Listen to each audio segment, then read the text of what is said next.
sama ada yang DIY ataupun pergi dengan ejen, saya tengok dia lebih tertarik untuk pergi buat umrah sahaja.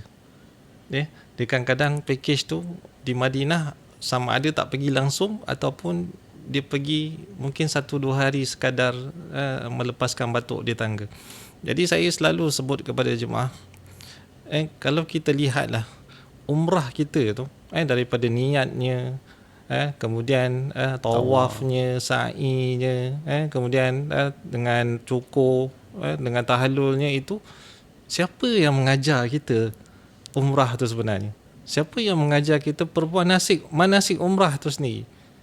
Kalau tak bukan Nabi SAW. Jadi di situ sebenarnya dengan ibadah umrah yang begitu besar pahala yang Allah beri kepada kita, diajar oleh Nabi SAW.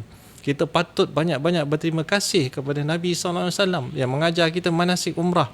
Kemudian mengajar kita satu ibadah yang akan pertama sekali diperiksa, iaitu solat.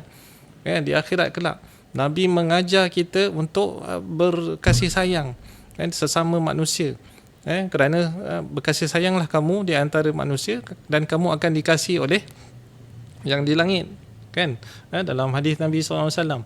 Jadi amat tidak patut kalau kita nak pergi umrah tu di Mekah tu sendiri, kita tak ingat Nabi SAW. Jadi itu selalu saya tekankan, walaupun kita berada di Mekah ni tempat kelahiran Nabi SAW. Ada rumahnya sehingga hari ini, ada tempat maulidnya sehingga hari ini, ada rumah Siti Khadijah.